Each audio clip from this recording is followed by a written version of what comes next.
बड़ी खबर दर्शकों को बता दें, वो लखनऊ से इस वक्त हमारे पास है। तेजस्वी के लखनऊ दौरे से सियासी पारा चढ़ा हुआ है। कल उनकी मायावती से मुलाकात हुई, आज समाजवादी पार्टी के अध्यक्ष अखिलेश यादव से मुलाकात हुई। सीधा वहीं चलते हैं कि आरक्षण को देखते हुए समीक्षा करके समाप्त कर देना चाहिए या आर्थिक तौर पे देना चाहिए। आज देखिएगा तो कहीं ना कहीं से हमारे संविधान के साथ छेड़छाड़ की गई और जो इनका जो एजेंडा है, बाबा गोवलकर का जो बंच ऑफ थॉट्स का जो किताब है, ये संविधान की जगह पे उसको लिखना चाहते हैं। और हम तो एकदम पूरी तरीके से निश्चिंत हैं कि यूपी और बिहार से बीजेपी का सफाया बिल्कुल हो चुका है, इसमें कोई डाउट नहीं होना चाहिए। और खास तौर पे यूपी में जब ये गठबंधन हुआ, बाय इलेक्शन भी आप लोगों ने देखने का काम किया होगा, फूलपुर सीट, गोरखपुर सीट, उप मुख्यमंत्री, मुख्यमंत्री अपनी सीटों को बचा नहीं पाए। कांग्रेस पार्टी भी उस समय अलग लड़ी थी। आप देखिएगा काफी बड़े तादाद में लोगों का समर्थन इस गठबंधन को मिला और मुझे पूरा विश्वास है, यूपी की जनता पर विश्वास है कि आने वाले चुनाव में ये पूरी तरीके से इस गठबंधन को समर्थन देने का काम करेंगे। और ये मैसेज जो है, जो संदेश जो है इस गठबंधन का, ये सिर्फ यूपी में ही नहीं गया है, ये बल्कि पूरे देश में गया है। और आगे आने वाला जो रास्ता यूपी और बिहार ही तय करेगा कि सेंट्रल गवर्नमेंट में या सत्ता में कौन आने जा रहा है, बैठने जा रहा है। हम निश्चिंत हैं इस बात को लेकर के। अगर आप लोग देखेंगे तो 120 सीटें, 80 सीटें यूपी में और 40 सीटें बिहार में, और झारखंड को भी अगर हम जोड़ ले तो 14 सीटें वहां की अगर ले लेते हैं तो 134 सीटें होती हैं। बीजेपी के पास अभी लगभग, एनडीए के पास 125 सीट के आसपास, 115-118 सीट के आसपास ये सीटें हैं करेंटली सिटिंग।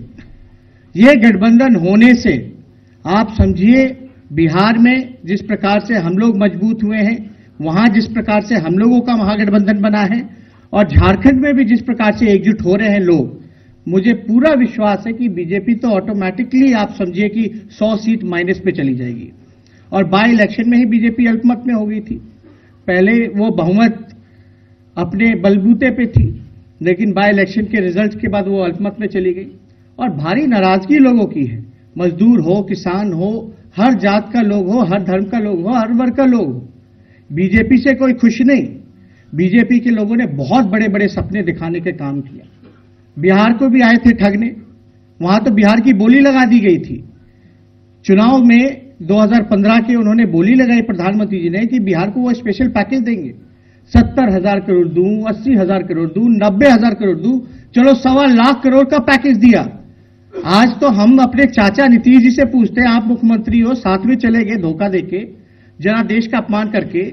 आप पूछिए, डबल इंजन की सरकार है वहां केंद्र में और बिहार में, बड़े अरसे बाद सरकार जो है बनी एक ही गठबंधन की, लेकिन बिहार को जो उन्होंने वादा किया वो भी नहीं देने का काम किया। एक पैसा उस पैकेज में से एक पैसा नहीं देने का काम किया। Narendra Modi ji has promised that he will be giving Bihar special status, लेकिन उन्होंने स्पेशल राज्य के बारे में साफ बोल दिया कि बिहार जैसे राज्य को हम नहीं दे सकते। आप देखिए, जब आरक्षण आप स्वर्ण गरीबों के लिए आप प्रावधान कर सकते हो कानून को, तो आप बिहार को विशेष राज्य का दर्जा क्यों नहीं देते? बहाना आप बनाते हो कानून का। तो आप देखिएगा, ये पूरी तरीके से नरेंद्र मोदी जी का जो agenda, make in India, smart cities, Ganga सफाई योजना, ये जितने भी योजना थे, 15-15 लाख रुपए देना, हर साल नौजवानों को 2 करोड़ रोजगार देने का, एक भी प्रोमिसेस, एक भी वादा उन्होंने पूरा नहीं किया। काम क्या करते हैं आजकल देश में? क्या सुनने को मिलता है?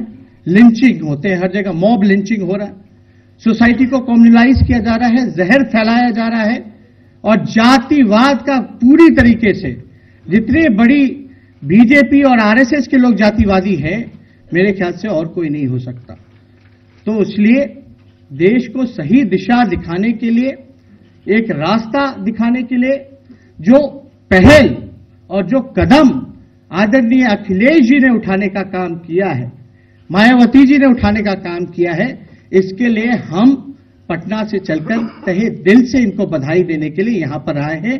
और ये देखिएगा, इनका ये जो कदम है आगे चल करके देश इसको मानने का काम करेगा और इनको बधाई देने का काम करेगा कि आप लोगों ने जो कदम उठाने का काम किया है, जिससे इन लोगों से नागपुरिया कानून से जो बचाने का ये लोग काम करेंगे, सब लोग इनको याद करेंगे। और एक ऐतिहासिक फैसला, मैं कहता हूं ये ऐतिहासिक फैसला, बिहार में भी कोई नहीं सोचता था कि लालू जी और नीतीश जी एकजुट हो जाएंगे, लेकिन एकजुट हुए। यहां भी लोग, बीजेपी ने पूरी तरीके से प्रयास करने का काम किया कि ये गठबंधन ना हो। और आप समझिए कि प्री प्लान में भी थे, हम लोग तो केस मुकदमा झेल ही रहे, सीबीआई, ईडी,